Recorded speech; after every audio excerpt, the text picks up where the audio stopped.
अस्सलाम वालेकुम student, this is your general science book. Please open your chapter. हम energy के बारे में पढ़ रहे थे। आज हमने इस चैप्टर के लॉन्ग क्वेश्चन मुकम्मल कर लिए हैं। अब हम इसकी रीडिंग देखते हैं।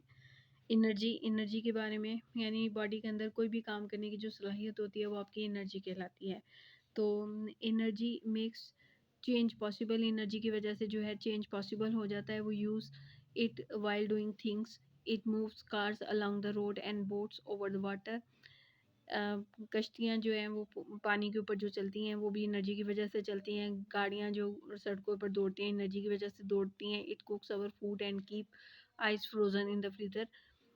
ये हमारी चीज़ों को जो है पकाने में भी मदद करती है और चीज़ों को ठंडा रखने में भी मदद करती है। It play our favourite songs on the radio and lights over homes. हमारे घरों में जलने वाली लाइट्स और हमारी अगर हम अपना पसंदीदा कोई सॉन्ग सुनना चाहते हैं तो वो भी हमें एनर्जी ही की वजह से सुनाई देगा। Energy is needed for our body to grow. हमारे जिस्म को ग्रो करने के लिए भी एनर्जी की ज़रूरत होती है।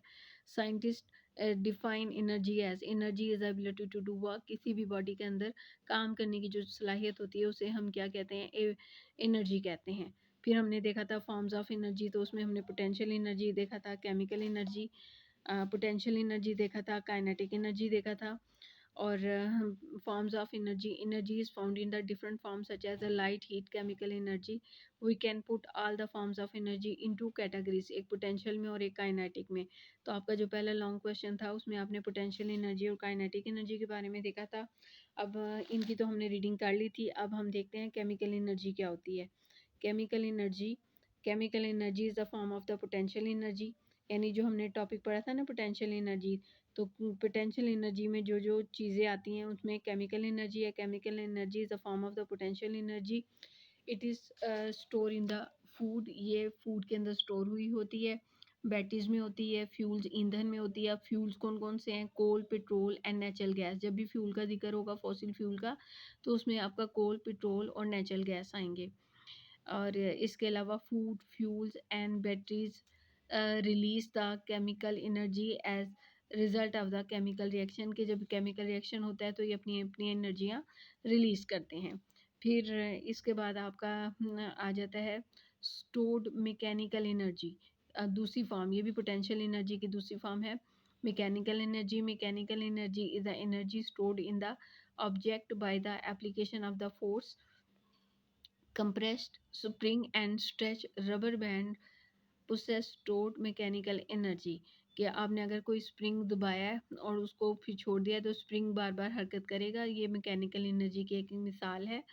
इसके अलावा बाज़ार में बहुत सारी ऐसी टॉर्च मिलती हैं, जब आप जितना ज़्यादा उसको जो है वो अपने हाथ से इस तरीके से करेंगे वो उतना ज़्यादा जो है वो आपकी मैकेनिकल एनर्जी उसमें केमिकल एनर्जी में चेंज होगी और आपकी जो है ना लाइट ऑन हो जाएगी टॉर्च की। फिर उसके बाद आपकी आ जाती है ग्रेविटेशनल एनर्जी। तो gravitational energy is the energy stored in an object due to the height. ये हाइट की वजह से स्टोर्ड होती है। When we raise the brick up, जब हम पत्थर को ऊपर की तरफ उठाते हैं सम हाइट पर, इट पोसेस ग्रेविटेशनल एनर्जी। तो ये ग्रेविटेशनल एनर्जी को शो करता है। फिर उसके बाद आ जाता है न्यूक्लियर एनर्जी। तो nuclear energy is the energy stored in the nucleus of an atom. Atom के न्यूक्लियस के अंदर जो एनर्जी होती है वो न्यूक्लियर एनर्जी कहलाती है। Very large amount of the energy can be released. बहुत ज़्यादा मिकदार में एनर्जी रिलीज होती है when nucleus of the atom split. जब न्यूक्लियस ऑफ एटम जो है स्प्लिट होता है। इसके बाद फिर हमने देखा था काइनेटिक एनर्जी। तो काइनेटिक एनर्जी जो है वो आपके फर्स्ट लॉन्ग का है। आज के लिए इतना ही। इंशाल्लाह ताला बाकी हम कल देखेंगे। ओके।